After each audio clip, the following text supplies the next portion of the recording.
എന്റെ ഒരുത്തിയുടെ പ്രാർത്ഥനയുടെ ഫലം കൊണ്ടാണ് എല്ലാം ഇങ്ങനെ വന്ന് ഭവിച്ചത്. ഇനിയെങ്കിലും അവളെ അനുസരിപ്പിക്കാമെന്ന് ഞാനൊന്ന് നോക്കട്ടെ.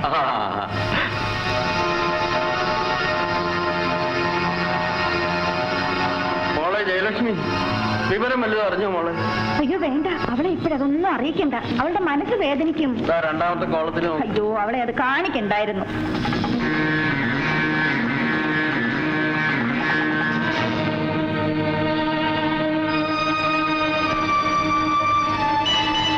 എല്ലാം ദൈവനിശ്ചയമാണെന്ന് കരുതിയാ മതി മോളെ. നിങ്ങൾ തമ്മിൽ സ്നേഹമാണെന്ന് കേട്ടപ്പോ ആദ്യം ഞാൻ എതിർത്തു. എന്നാലും മോക്കത് നിർബന്ധമാണെന്ന് അറിഞ്ഞപ്പോ അത് അങ്ങനെ തന്നെ നടന്നോട്ടെന്ന് ഞാൻ മനസ്സിൽ കരുതിയതാ.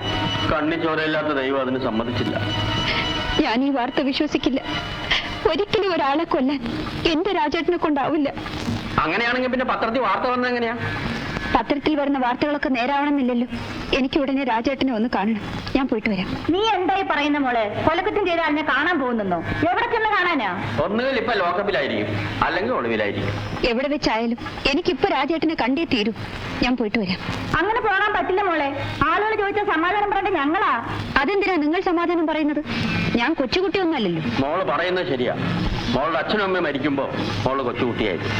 മോളെ വളർത്തി പഠിപ്പിച്ച് ഇതുവരെ ആക്കിയത് ഞങ്ങളാ. എന്നെ വളർത്തിയതും പഠിപ്പിച്ചതും ഒക്കെ എന്റെ സ്വത്ത് കൊണ്ടാണ്. ഈ ബംഗ്ലാവ് എന്റേതാണ്. അല്ലെന്ന് ഞങ്ങൾ പറഞ്ഞില്ലല്ലോ. മോളുടെ സഹായത്തിന് വേണ്ടി ഞങ്ങളിവിടെ ഇവിടെ താമസിക്കുന്നേ ഉള്ളൂ. മോള് പ്രായപൂർത്തിയാവുന്നവരെ മോളുടെ കാര്യങ്ങൾ അന്വേഷിക്കേണ്ട ആവശ്യമേ ഞങ്ങൾക്കുള്ളൂ. എന്ന് വെച്ച് അമ്മാവനും അനന്തരവളും തമ്മിലുള്ള ബന്ധമില്ലാതാവും. അത് മാത്രമാണോ? ഈ കാണുന്ന സ്വത്ത് മുഴുവൻ അന്യാധീനപ്പെട്ടു പോകാതെ കാത്തു സൂക്ഷിച്ച് നമ്മൾ ഇവിടെ ആരും അല്ലെന്നോ? ആരുമല്ലെന്നൊന്നും ഞാൻ പറഞ്ഞില്ലല്ലോ. നിങ്ങൾ എന്റെ അമ്മാവനും അമ്മാവിയും തന്നെയാണ്.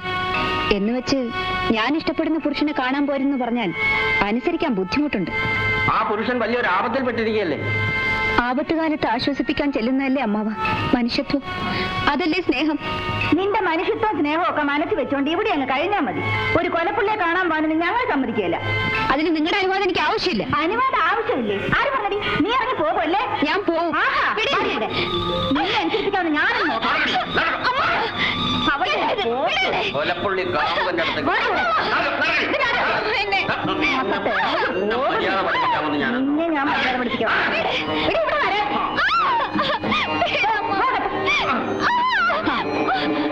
അവിടെ കിടക്കാം. ആഹാ, നീ പോകുന്ന ഞങ്ങൾക്കൊന്ന് കാണണോടി. ഞങ്ങൾ പറയുന്ന അനുസരിച്ചാണ് എനിക്ക് നല്ലത്. അല്ലെങ്കിൽ വെള്ളം കുടിക്കാണ്ട് ഇതിനകത്ത് കിടന്ന് മരിക്കും. വാ.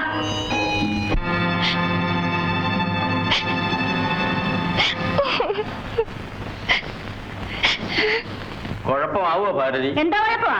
അഥവാ കുഴഞ്ഞാൽ തന്നെ അവള് വഴിയും, നമ്മളെ വഴിയല്ല. എനിക്ക് വലിയ വിശ്വാസം തോന്നുന്നില്ല. അവളെ പിണക്കാതിരിക്കുന്ന നല്ലത്. എന്നാ പിന്നെ എനക്കെടുക്കാൻ മേലായിരുന്നോ? സ്വന്തം അനന്തരവളെ ചൊൽപ്പടിക്ക് നടത്താൻ കഴിയില്ലാത്തൊരു അമ്മാവൻ. നടത്തിയനടി, ഞാൻ പറയുന്ന ചൊൽപ്പടിക്കാൻ അവളെ നടത്തിയനെ. പക്ഷെ എന്ത് ചെയ്യാം, ഒരു മകനുള്ള മൈഗുണനായി പോയി. ഇനി അങ്ങനെയൊന്നും പറഞ്ഞാൽ പറ്റില്ല. ഇന്ന് രണ്ടിലൊന്ന് തീരുമാനിക്കണം. നിങ്ങളൊന്ന് വന്നേ, അവൻ എന്റെ മുറി കാണും.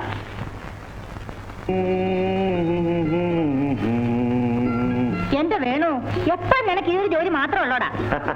ആര്? മദറും ഫാദറുമോ? വേറെ എന്തെങ്കിലും ജോലി ഉണ്ടെങ്കിൽ പറയൂ, ചെയ്യാം. ആദ്യമേ നീ മുടിയും താടിയൊക്കെ ഒന്ന് പറിച്ചു കളാം. അത് കഴിഞ്ഞ് ജോലിയുടെ കാര്യം ആലോചിക്കാം. നീ ഒരു പുരുഷനാണെന്ന് ഞങ്ങൾക്കെങ്കിലും തോന്നിക്കോട്ടെ. മുമ്പേ നോക്കിയാ മുനി, പിമ്പേ നോക്കിയാ പെണ്ണ്. ഇതെല്ലാം പഴയ തലമുറയ്ക്ക് പുതിയ തലമുറയോടുള്ള അസൂയ കൊണ്ട് പറയുന്നതാണ്. ഞാനിതൊന്നും വിശ്വസിക്കുന്നില്ല. അസൂയോട്? നിന്നോടോ? ഞങ്ങൾക്കോ? അതെ, മമ്മിക്ക് മീശയും താടിയുമില്ല, ഡാഡിക്ക് മുടിയില്ല, കഷണ്ടി.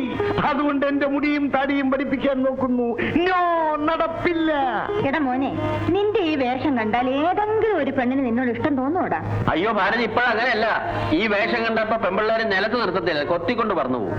എന്റെ ഭഗവാനെ, എനിക്കിതൊന്നും കേൾക്കണ്ട. എടാ മോനെ, നീ ഉടനെ ഒരു വിവാഹം ചെയ്യണം. വിവാഹം ചെയ്യാനും ഞാനും? പിന്നെ നിന്റെ തന്തയോ? നീ എന്ത് ചെയ്യാൻ പോകുന്നതാ? ഒന്നും ചെയ്യാനില്ലെങ്കിൽ വിവാഹം ചെയ്താൽ മതി. ഡാഡി ഒരു കാര്യം മനസ്സിലാക്കണം. വിവാഹം ആർക്കും ചെയ്യാം. നിങ്ങൾ പോലും അത് ചെയ്തു. ഇത്ര നിസ്സാരമായ ഒരു കാര്യം ചെയ്യാൻ ഞാൻ വേണ്ട. പക്ഷെ നിന്റെ വിവാഹത്തിന് നീ വേണ്ടടാ പുരുത്തൻ കേട്ടോനെ. അത് തന്നെയാണ് മമ്മി ഞാനും പറയുന്നത്. വിവാഹം ഏത് കുടർന്നും ചെയ്യാം. വിവാഹം ചെയ്യുന്നു, സന്താനങ്ങളെ ഉൽപ്പാദിപ്പിക്കുന്നു, വയസ്സാകുന്നു, മരിക്കുന്നു. എത്രയോ തലമുറകളായി ആവർത്തിച്ചു വരുന്ന വെറും ഒരു പഴഞ്ചൻ സാധാരണ സംഭവം മമ്മി. ഞാൻ അസാധാരണമായി എന്തെങ്കിലും ചെയ്യാൻ ആഗ്രഹിക്കുന്നു. എങ്ങനെ ഇരിക്കണടി? കിട്ടിയില്ലേ? ഇവനെ കൊണ്ടല്ലേ നീ അവളെ കല്യാണം കഴിപ്പിക്കാൻ ഉദ്ദേശിക്കുന്നത്? നടന്നത് തന്നെ. എന്റെ പൊന്നു മോനെ, നീ ഞങ്ങളെ ചതിക്കരുത്. ഞങ്ങളിതുവരെ ജീവിച്ചത് തന്നെ നിന്റെ ഒരു ബലത്തിലാണ്. നീ ജയലക്ഷ്മി വിവാഹം കഴിച്ച് ഞങ്ങളെ ഒന്ന് രക്ഷിക്കണം. അവിടെ മനസ്സിലായില്ലല്ലോ മമ്മി. ഞാൻ ജയലക്ഷ്മി വിവാഹം ചെയ്താൽ നിങ്ങൾ എങ്ങനെ രക്ഷപ്പെടും? ഈ കാണുന്ന സ്വത്ത് മുഴുവൻ അവളുടെ വകയില്ലേ? മോൻ അവളെ വിവാഹം ചെയ്താൽ സ്വത്ത് മുഴുവൻ ഇങ്ങോട്ട് പോരും. നിങ്ങൾക്ക് അങ്ങോട്ട് ഭരണവും തുടങ്ങാം, അല്ലേ? ഇതുവരെ അങ്ങനെയല്ലടാ മോനെ നടന്നു വന്നത്. അപ്പോൾ ഞാൻ ജയലക്ഷ്മിയെ വിവാഹം ചെയ്ത് അവളുടെ സ്വത്ത് നമ്മുടെ സ്വത്താക്കി നിങ്ങൾ ഏൽപ്പിക്കണം. അത് ഇനി ഞാൻ എന്ത് ചെയ്യണം? അത് ഞങ്ങൾ പറഞ്ഞിട്ടുണ്ടോടാ കഴുത. നിങ്ങൾ ഭാര്യ ഭർത്താക്കന്മാരെ പോലെ ജീവിക്കണം. അഥവാ നിനക്കത് ഇഷ്ടമല്ലെങ്കിൽ നീ നിന്റെ വഴിക്ക് പോക്കോ. ആവശ്യമുള്ള പണം ഞങ്ങൾ തന്നേക്കാം. വണ്ടർഫുൾ. ഇതിൽ അസാധാരണത്വം കാറ്റുകളെ എന്ന് വെച്ചാൽ പ്രയോഗിച്ചു കളയാമെന്ന്. ഈശ്വര, നമ്മൾ രക്ഷപ്പെട്ടു.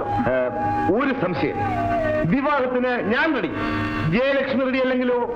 റെഡി ആകണമെടാ, അതല്ലേ ഒരു പുരുഷന്റെ സാമർഥ്യം. ശരി, അച്ഛനമ്മമാരുടെ ഉപദേശമല്ലേ ശിരസാവഹിക്കുന്നു. അവക്ക് ഇഷ്ടം തോന്നുന്നതൊക്കെ നീ ചെയ്തേക്കണം. ഏറ്റിരിക്കുന്നു.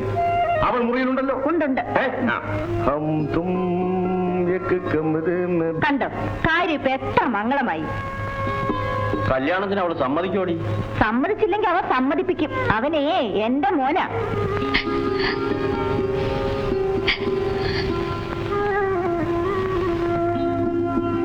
കരയുകയാണോ? അല്ല, ചിരിച്ചിട്ടും വലിയ കാര്യമൊന്നുമില്ല. എന്നെ സംബന്ധിച്ചിടത്തോളം ചിരിയും കരച്ചിലും ഒരുപോലെയാണ്. അതിരിക്കട്ടെ, ജയലക്ഷ്മിയെ അകത്താക്കി കടകടച്ചതാരാ? ഒരു സിനിമയ്ക്ക് പോട്ടെ എന്ന് ചോദിച്ചപ്പോൾ അമ്മാവനും അമ്മാവിയും ചെയ്ത വേലയാണിത്. Bloody goose. ആട്ടെ, ജയലക്ഷ്മി സിനിമ കാണണോ? ആഗ്രഹിച്ചിട്ട് എന്താ കാര്യം? വിട്ടിട്ട് വേണ്ടേ? സിനിമ കാണണോ? ഒലിയുള്ളൂ.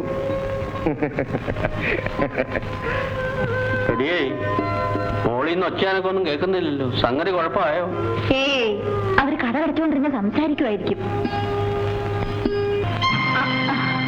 വിവാഹം ചെയ്യാം. സമ്മതമാണോ? എനിക്ക് സമ്മതമല്ല. നിങ്ങളോടാരും ചോദിച്ചില്ല. ഇവർ പറയട്ടെ. നാട്ടുപ്രമാണിമാർ ഇവരല്ലേ? ഡോക്ടർ, ഇത് കാര്യമായിട്ട് തന്നെ പറയാണോ? ഞങ്ങളെ സാക്ഷി നിർത്തിക്കൊണ്ട് കല്യാണം ചെയ്യാം. ഇനി കുമ്പനാനെ കൊണ്ട് പറയിപ്പിക്കും. വിവാഹം ചെയ്യാമെന്ന് ഞാനല്ലേ പറയുന്നത്? ശരി, എന്നാൽ പിന്നെ പരാതിയില്ല. എങ്കിൽ വരും. നിങ്ങൾ എന്തോന്നായി കാണിക്കുന്നു? ന്യായം പറഞ്ഞ കേൾക്കണ്ടേ?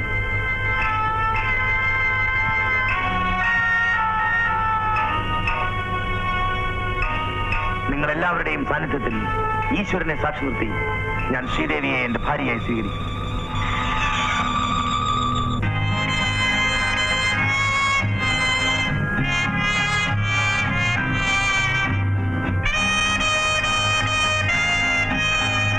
മോഹനോട് നന്ദി പറയാൻ എനിക്ക് വാക്കുകളില്ല. എല്ലാം അറിഞ്ഞിരുന്നുകൊണ്ട് എന്റെ സഹോദരി വിവാഹം ചെയ്ത് രക്ഷിക്കാൻ സന്മനസ് കാണിച്ച നിങ്ങൾ എത്രയോ വലിയ മനുഷ്യനാണ്. ശ്രീദേവി, എന്റെ വിവാഹത്തിന് ചേട്ടന് സംബന്ധിക്കാൻ കഴിയില്ല. എന്നോട് ക്ഷമിക്കൂ. അവളിതൊന്നും അറിയുന്നില്ല മോഹൻ. നിങ്ങളുടെ വിവാഹം പോലും അവൾ അറിഞ്ഞിട്ടില്ല. കഴിഞ്ഞതൊന്നും എന്റെ സഹോദരി ഓർമ്മിക്കരുത്. മരണം വരെ ഓർമ്മിക്കരുത്. പക്ഷെ മറ്റുള്ളവർക്കും ഒരല്പം ആശ്വാസം വേണ്ടേ?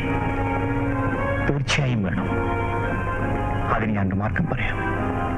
ഇനി ഒരിക്കലും നിങ്ങൾ എന്നെ അന്വേഷിച്ചു വരരുത്. എന്നെ മറന്നേക്കൂ. ഞാൻ മരിച്ചു കഴിഞ്ഞിരിക്കുന്നു. സന്തോഷത്തോടുകൂടി മരിച്ചു കഴിഞ്ഞിരിക്കുന്നു. ദയവ് ചെയ്ത് ഇങ്ങനെയൊന്നും സംസാരിക്കരുത്. ഞാനും ഒരു മനുഷ്യനാണ്. അങ്ങയെ രക്ഷിക്കാൻ കഴിയുന്ന ഒരു മനുഷ്യൻ. പക്ഷേ സ്നേഹം കൊണ്ട് എന്റെ വായി മൂടിക്കെട്ടിയിരിക്കുന്നു.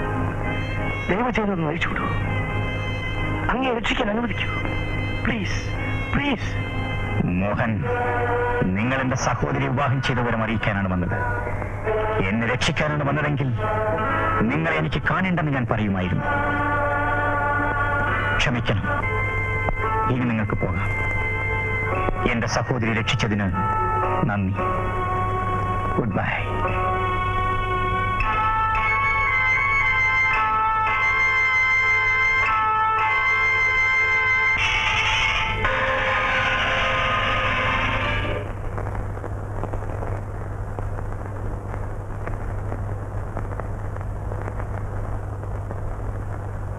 ഇങ്ങനെ വധിക്കപ്പെട്ട സോമരാജനും എതിർകക്ഷിയായ ഡോക്ടർ രാജേന്ദ്രനും തമ്മിൽ കെട്ടിടത്തിന്റെ വാടക സംബന്ധിച്ച് ദീർഘനാളായി നിലനിന്നു വരുന്ന അഭിപ്രായ വ്യത്യാസം കെട്ടിടം ഒഴിഞ്ഞു കൊടുക്കണമെന്ന് സോമരാജൻ ആവശ്യപ്പെട്ടപ്പോൾ ശത്രുതയായി പരിണമിക്കുകയും അതിന്റെ അടിസ്ഥാനത്തിൽ എതിർകക്ഷിയായ ഡോക്ടർ രാജേന്ദ്രൻ സോമരാജന്റെ എസ്റ്റേറ്റ് ബംഗ്ലാവിൽ ചെന്ന് കൊല്ലണമെന്നുള്ള മനഃപൂർവ്വമായ ഉദ്ദേശത്തോടു കൂടി റിവാൾവർ കൊണ്ട് വെടിവെച്ചിട്ടുള്ളതാണെന്ന് സാക്ഷിമൊഴികളുടെയും സാഹചര്യ തെളിവുകളുടെയും അടിസ്ഥാനത്തിൽ സംശയലേശം എന്ന് തെളിഞ്ഞിരിക്കുന്നതിനാൽ എതിർകക്ഷിയായ രാജേന്ദ്രൻ കുറ്റവാളിയാണെന്ന് കോടതിക്ക് ബോധ്യമായിരിക്കുന്നു. കുറ്റപത്രം വായിച്ചത് കേട്ടില്ലേ? കേട്ടു. ആക്ഷേപം എന്തെങ്കിലും ഉണ്ടോ? ഇല്ല. യുവർ ഓണർ, പ്രതിഭാഗം വക്കീലും നിലയിൽ എനിക്ക് ആക്ഷേപമുണ്ട്. പക്ഷേ എനിക്കൊരു ആക്ഷേപവുമില്ല. സോമരാജന് മനഃപൂർവ്വം കൊല്ലണമെന്നുള്ള ഉദ്ദേശത്തോടെ തന്നെയാണ് ഞാൻ വെടിവെച്ചത്. സോമരാജൻ മരിക്കുകയും ചെയ്തു. ഇങ്ങനെ ഒരു പ്രതി സ്വയം കുറ്റം ഏറ്റുപറഞ്ഞാൽ ഒരു വക്കീലിന് എന്ത് ചെയ്യാൻ കഴിയും? കുറഞ്ഞപക്ഷം ആക്ഷേപമുണ്ടെന്നെങ്കിലും ബോധിപ്പിച്ചാൽ മതിയായിരുന്നു. അപ്പോൾ അദ്ദേഹത്തെ രക്ഷിക്കാൻ ഇനി ഒരു മാർഗമില്ലേ സാർ? ഇനി ഒരു കാര്യം മാത്രമേ അവശേഷിക്കുന്നുള്ളൂ. എന്തിനു വേണ്ടി കൊന്നു? കൊലപാതകം ചെയ്തു പോകത്തക്ക വിധം ശക്തിയും ന്യായമുള്ള എന്തെങ്കിലും കാര്യമുണ്ടോ? അങ്ങനെ എന്തെങ്കിലും കാര്യമുണ്ടെങ്കിൽ ഒന്ന് ശ്രമിച്ചു നോക്കാമായിരുന്നു. മിസസ് ജയലക്ഷ്മിക്ക് എന്തെങ്കിലും അറിയാമോ? ചാർജ് ഷീറ്റിൽ പറയുന്നല്ലാത്ത എന്തെങ്കിലും കാര്യമുണ്ടായിട്ടുണ്ടോ? അതിപ്പോ എന്തോ കാര്യമുണ്ട്. അതെന്താണെന്ന് മിസസ് ജയലക്ഷ്മിക്ക് അറിയുകയും ചെയ്യാം. എന്താ അറിയില്ലേ? അറിയാം സാർ. എങ്കിൽ അതിങ്ങോട്ട് പറഞ്ഞോളൂ. ഡോക്ടർ രാജേന്ദ്രൻ രക്ഷിക്കുന്ന കാര്യം ഞാൻ ഏറ്റു. ഇല്ല സാർ, അദ്ദേഹം രക്ഷപ്പെടില്ല. രക്ഷപ്പെടുത്താമെന്ന് ഞാനല്ലേ പറയുന്നത്? പക്ഷെ ഈ രഹസ്യം പുറത്തറിയിച്ച് കേസിൽ നിന്ന് രക്ഷപ്പെടുത്തിയാൽ അദ്ദേഹം ആത്മഹത്യ ചെയ്യുമെന്ന് എന്നോട് ഉറപ്പിച്ച് പറഞ്ഞതാണ്. അദ്ദേഹം അത് ചെയ്യാൻ മടിക്കില്ല. അതുകൊണ്ട് ഞാനായിട്ട് ഈ രഹസ്യം പുറത്തു വരില്ല. ഞാൻ കാരണം അദ്ദേഹം ആത്മഹത്യ ചെയ്തുകൂടാ. ഇങ്ങനെയാണെങ്കിൽ പിന്നെ വേണ്ട സാർ, ബാക്കി ഇപ്പൊ പറയണ്ട.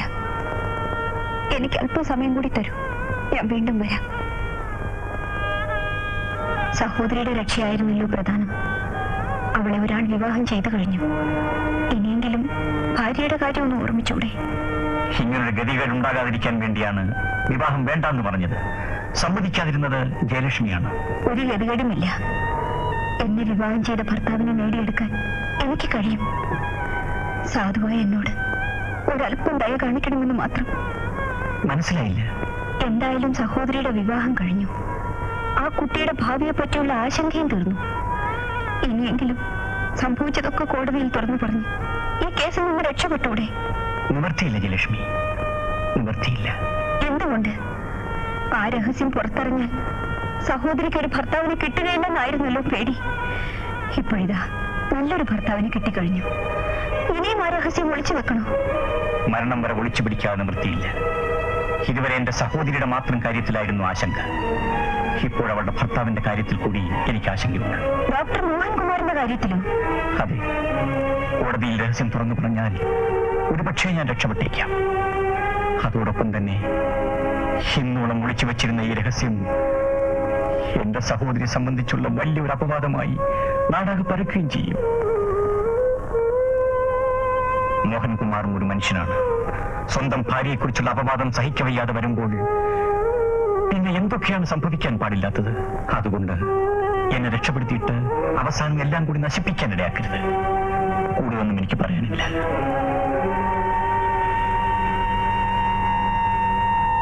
ജയലക്ഷ്മി പോയിക്കൊള്ളൂ.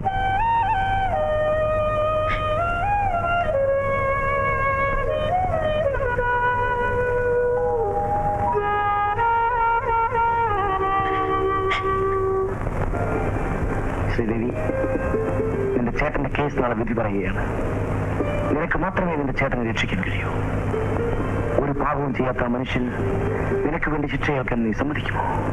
ഡോക്ടർ, ഒരു സ്ത്രീ കാണാൻ വന്നിരിക്കുന്നു. വരാൻ പറയൂ. ശരി.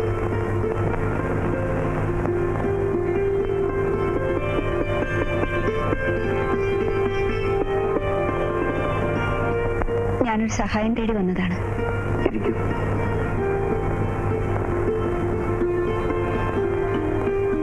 എന്നെ മനസ്സിലായോ? കോടതിയിൽ വെച്ച് കണ്ടതായി ഓർമ്മിക്കുന്നു. ഞാൻ ലോക്കപ്പിൽ ചെന്ന് ഡോക്ടർ രാജേന്ദ്രനെ കണ്ടിട്ട് വരികയാണ്. ക്ഷമിക്കണം, ഡോക്ടറും നിങ്ങളുമായിട്ടുള്ള ബന്ധമോ? ഞാൻ അദ്ദേഹത്തിന്റെ ഭാര്യയാണ്. ഭാര്യയോ? അതെ. എന്ത് ചെയ്യാം, എല്ലാവരെയും അറിയിച്ചുകൊണ്ടുള്ള ഒരു വിവാഹം നടത്താൻ ഞങ്ങൾക്ക് ഭാഗ്യമില്ലാതെ പോയി. ഏതായാലും അതൊന്നും ഇപ്പൊ ഇവിടെ പ്രശ്നമല്ല. എനിക്ക് എന്റെ ഭർത്താവിനെ മരണത്തിൽ നിന്ന് രക്ഷിക്കണം. ഡോക്ടർക്ക് എന്നെ സഹായിക്കാൻ കഴിയുമോ? ഡോക്ടർ എന്ന നിലയിലോ? അല്ല, ഒരു സുഹൃത്തെന്ന നിലയിൽ. ആ കൊലപാതകത്തിന് ഇടയാക്കിയ സംഭവം എന്തെന്ന് നിങ്ങൾക്കറിയാം. അതെങ്ങനെ നിങ്ങൾക്കറിയാം? എന്റെ ഭർത്താവ് പറഞ്ഞു, ആ രഹസ്യം കോടതിയിൽ അറിയിച്ചാൽ അദ്ദേഹത്തെ രക്ഷിച്ചു തരാമെന്ന് വക്കീൽ ഉറപ്പ് പറയുന്നു. എങ്കിലത് നിങ്ങൾക്കായിക്കൂടെ? ആകാത്തത് കൊണ്ടല്ല, ആ രഹസ്യം തുറന്നു പറഞ്ഞ് അദ്ദേഹത്തെ വെളിയിൽ കൊണ്ടുവന്നാൽ ആത്മഹത്യ ചെയ്യുമെന്ന് അദ്ദേഹം പറഞ്ഞു. ആ ഭീതി എനിക്കുമുണ്ട്. തുറന്നു പറയാത്തതും അതുകൊണ്ട് തന്നെയാണ്. അദ്ദേഹത്തിന്റെ പ്രാണൻ രക്ഷിക്കാൻ വേണ്ടി എന്റെ പ്രാണൻ വേണമെങ്കിലും ഞാൻ ഉപേക്ഷിക്കും. എന്നാലും പ്രയോജനമില്ല. പ്രാണൻ എക്സ്ചേഞ്ച് ചെയ്യുന്ന ഏർപ്പാട് കോടതിയിലില്ല. അവിടെ തെളിവിനും രേഖയ്ക്കുമാണ് വില. അപ്പൊ പിന്നെ എന്ത് വേണമെന്ന് നിങ്ങൾ തന്നെ പറഞ്ഞാൽ മതി. നിങ്ങൾ എന്നെ സഹായിക്കില്ലേ? ഈ പറഞ്ഞ സഹായമാണെങ്കിൽ പ്രതീക്ഷിക്കണ്ട. വേറെ എന്തെങ്കിലും സഹായമാണെങ്കിൽ? ഇനിയുള്ള കാര്യത്തിനൊന്നും നിങ്ങളുടെ സഹായം ആവശ്യമില്ല. അദ്ദേഹത്തെ തൂക്കിക്കൊന്നുവെന്ന വാർത്ത കേൾക്കാൻ ഞാൻ ഈ ഭൂമിയിൽ ഉണ്ടാവില്ല. നിൽക്കും, ഒന്ന് വന്നിട്ട് പോകും. എന്ത് വേണം? പറയാം.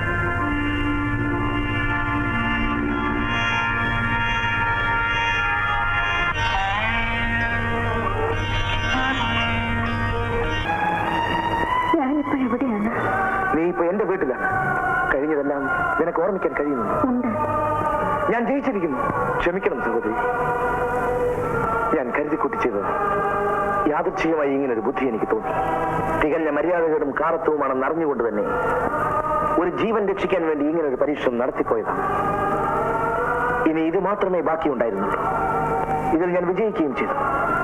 ക്ഷമിക്കണം സഹോദരി. എന്റെ ചേട്ടൻ എവിടെ? ഇത് നുണയാണ്. എന്നെ രക്ഷിക്കാൻ വേണ്ടി എന്റെ സഹോദരി പറഞ്ഞ കെട്ടുകഥയാണിത്. ഞാനാണ് സോമരാജനെ വെടിവെച്ച് കൊന്നത്. ശ്രീദേവി പറഞ്ഞത് മുഴുവൻ അസത്യമാണ്. ഞാൻ ഈശ്വരനെ സാക്ഷി നിർത്തിയാണ് മൊഴി തന്നത്. ഇതിലൊരു അക്ഷരം പോലും നുണയില്ല. നടന്നത് എന്താണെന്ന് ഞാൻ വിശദമായി പറയാം. ശ്രീദേവി, ചേട്ടൻ എന്നോട് ക്ഷമിക്കണം. എനിക്ക് വേണ്ടി ചേട്ടൻ കൊലമരത്തിലേറാൻ ഞാൻ സമ്മതിക്കില്ല. സോമരാജന്റെ വീട്ടിലാണ് ഞങ്ങൾ വാടകയ്ക്ക് താമസിച്ചിരുന്നത്. അയാൾ പലപ്പോഴും വന്ന് എന്നെ ശല്യപ്പെടുത്തിയിരുന്നു. അത് മനസ്സിലാക്കി എന്റെ ചേട്ടൻ അയാൾ വീട്ടിൽ വരരുതെന്ന് വിലക്കി. ഒരു ദിവസം ചേട്ടൻ ഹോസ്പിറ്റലിൽ പോയി കഴിഞ്ഞപ്പോൾ ഫോൺ ബില്ലടിച്ചു.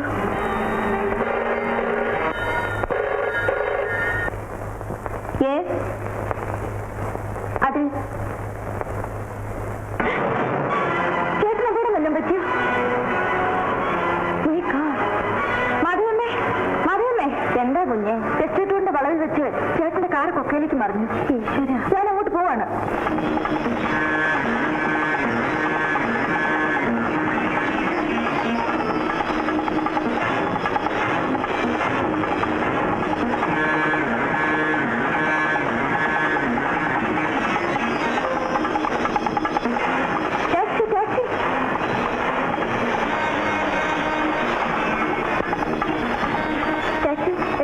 പോണല്ലോ.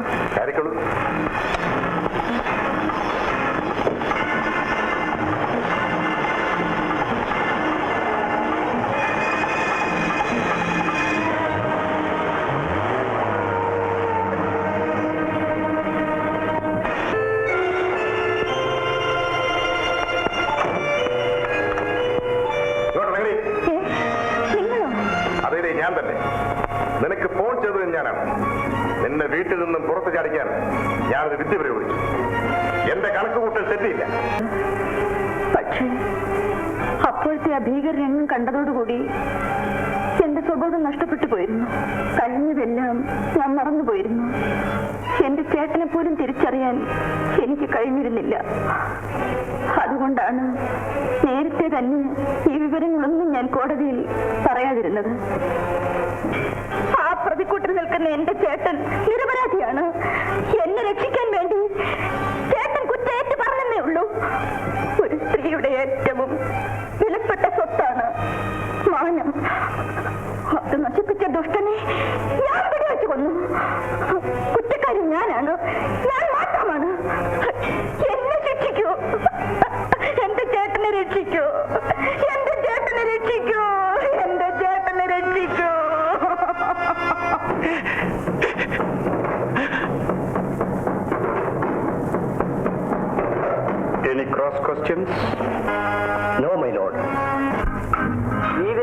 കുറ്റമേറ്റപ്പോ കോടതി അവളെ ശിക്ഷിക്കുമോ എന്ന് ഞാൻ ഭയന്നുപോയി. ചാരിത്രത്തിന് ഏറ്റവും വലിയ വില കൽപ്പിക്കുന്നവരാണ് ഭാരതീയർ. അതുകൊണ്ട് ഒരു സ്ത്രീ മാനം രക്ഷിക്കാൻ വേണ്ടി കൊല ചെയ്യേണ്ടി വന്നാൽ പോലും നമ്മുടെ കോടതി അവൾക്ക് മാപ്പ് കൊടുക്കും. അത് തന്നെയാണ് ഇവിടെ സംഭവിച്ചത്. ചുരുക്കി പറഞ്ഞാൽ പെണ്ണായാൽ രക്ഷപ്പെട്ടു. അയ്യോ, സ്ത്രീകൾക്ക് എന്തെല്ലാം സൗജന്യങ്ങൾ. വളരെ ശരിയാണ്. പെണ്ണായിട്ടൊന്ന് ജനിച്ചു നോക്ക്, അപ്പോഴറിയാം. ഞങ്ങൾക്ക് കിട്ടിയ സൗജന്യ സുഖമൊക്കെ നേരിട്ട് കണ്ടതല്ലേ.